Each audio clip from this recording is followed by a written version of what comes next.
Okay, so the goal of this series of videos is to help explain the complexities of studying behavior at the poker table. And I wanted to start with discussing physiological arousal. So for the most part, this is where most of the value of behavior is perceived to be. The situation where a player is bluffing and then attempts to act robotic and as still as possible, or the concept of a poker face, where a player can mask their emotionality. The sort of romanticism of these moments are discussed and reinforced in pop culture, and they are ultimately vastly misunderstood. So when I am asked questions about the nature of physiological arousal at the poker table, a lot of my answers start with, well, it's not that simple, and I want to explain why.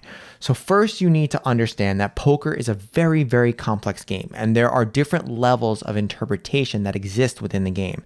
You can think of a specific dynamic in poker similar to a piece of art. One person looks at a picture and says, nice. Another person notices the variety of strokes, the color usage, and the historical context of the piece, and a lot more.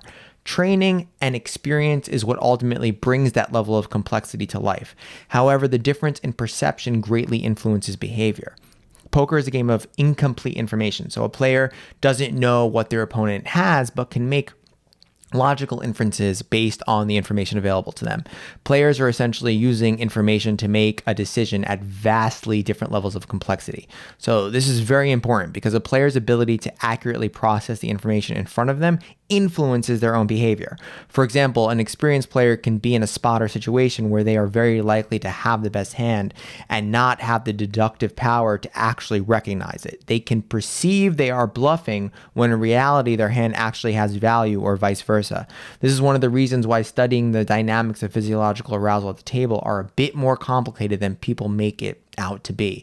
A player who has a lot of experience playing the game and has worked extensively on their strategy can get into a situation where they are bluffing. However, they know it's a bluff and they know that that action they took is going to basically make them money over time. They are so used to that action that they aren't going to experience any dramatic change in physiological arousal. However, you might take that same player and have them get into a situation where they are bluffing, and immediately after they execute their decision, they realize it was a bad one, and then they start to experience arousal. They are bluffing in both situations, but one is calculated and perceived correct, resulting in lower physiological arousal than the one that is perceived as incorrect. Or we take the same exact player and look at their arousal across an entire game. In the beginning, they can be in a spot where they are bluffing and experience very little physiological arousal because the situation they're in is relatively standard, as previously mentioned. And then we can take a look maybe 6 hours later when they have lost a lot of money and are fatigued, tired, and a bit frustrated. And then they can be in a similar situation and they can experience a very high level of arousal. By shifting the context, we see a change in arousal. This is why studying emotional arousal and their signs are so damn complex.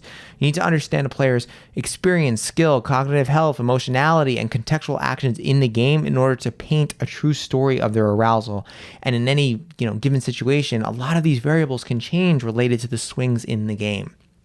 Looking at physiological arousal without that context is just not effective. This is very similar in behavioral research in everyday situations, but it's one of those things that is understood but not really accounted for at the depth that is required for actual research. If you're interested in the deeper side of physiological arousal and want to understand more about how we measure it, check out the links below. Also, if you're a poker player and want to dive deep into the practical side of how to use behavior at the table, check out the Behavioral Edge, our free 10-day workshop on PokerTells. Again, if you have any questions regarding research, please reach out and let us know.